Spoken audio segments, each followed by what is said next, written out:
آقا محمد خان قاجار عادت داشت ماهی یک بار میرفت شکار. چی شکار میکرد؟ یه روباه، اونم نه با تیر و تفنگ، نه با تیر و کمان. سوار اسب میشد، توی این بیشه ها راه میافتاد و دنبال روباه. بعد از یه نیم ساعت، یه ساعت که این حیوان رو خسته میکرد، یه تور مینداخت روش، میگرفتش. بعد که میگرفتش یه زنگوله میبست به گردن این روباه، ولش میکرد بره. میگفتن چرا این کارو میکنی؟ میگفت از زمانی که من این زنگوله رو به گردنش بستم، حداقلش اینه که این حیوان از گرسنگی میمیره. چون سراغ هر طعمه‌ای که بخواد بره، اون طعمه از 100 متر 200 متر فاصله با شنیدن صدای این زنگوله دیگه در میره. دوم اینکه زوجش، همسرش، جفتش از ترس صدای این زنگوله اصلا دیگه سراغش نمیره. سوم اینکه اگر از گرسنگی نمیره، حتما از تنهایی و پریشان حالی و روان پریشی دق میکنه و میمیره، حتما. خواستم اینو خدمتون بگم، تو این دنیای هیاهو، وقتی توی این موبایل هایی که هنوز فرهنگ استفاده صحیحش وارد نشده، پیامی رو دریافت میکنید که در مورد کسی، در مورد طایفه‌ای، در مورد قومی، در مورد ملتی داره نظر میده، اینکه شما این پیام رو بگیرید و تکثیر کنید، اگر اون پیام ناخوشایندی باشه، قطعا در مرگ اون فرد قطعا سهیمید. همین چند وقت پیش متاسفانه یک خبر ناروا و ناسوابی رو به پدری یه خانواده نسبت دادن، یک پیام غیر اخلاقی رو، سوای این که پدر دچار یک شوک روانی شد و در بخش بیمارای روانی ایزوله بستری شد.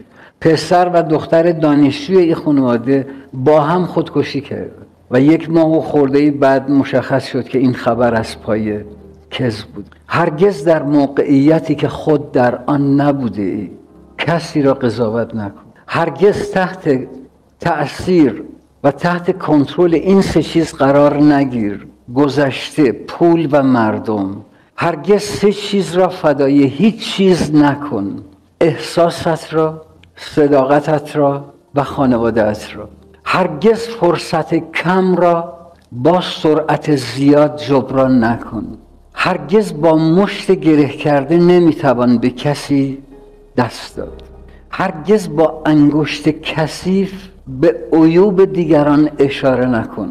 تا مادامی که انگشت خود تو آلوده است، نمیتوانی با آن به عیوب دیگران اشاره کنی.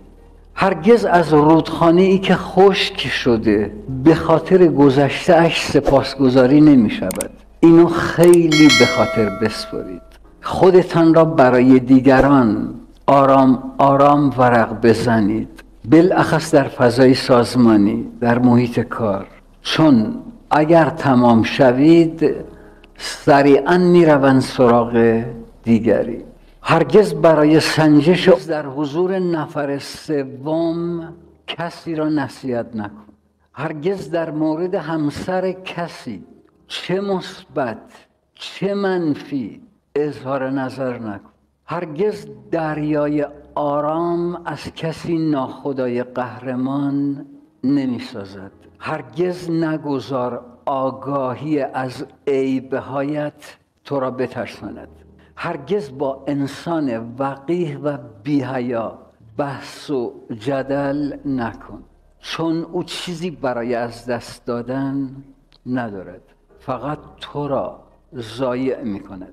هرگز 3 نفر را در زندگی فراموش نکن: کسی که در سختی ها رعایت کرد، کسی که در سختی ها یاریت کرد و کسی که در سختی ها گرفتارترت کرد. هرگز از کسی بت نساز، زیرا کوچکترین اشتباه او بزرگترین آسیب را به باورهای تو میزند.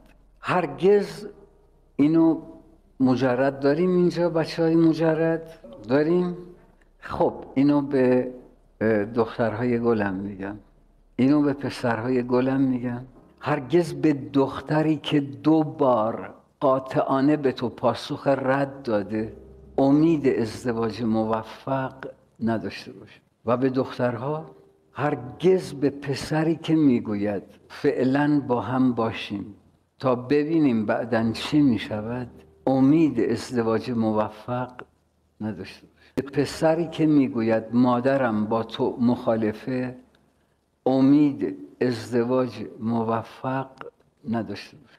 هرگز زندگی دشمن تو نیست، اما طرز تفکر تو میتواند دشمنت باشد. هرگز زندگی دشمن تو نیست، اما طرز تفکر تو میتواند دشمنت باشد.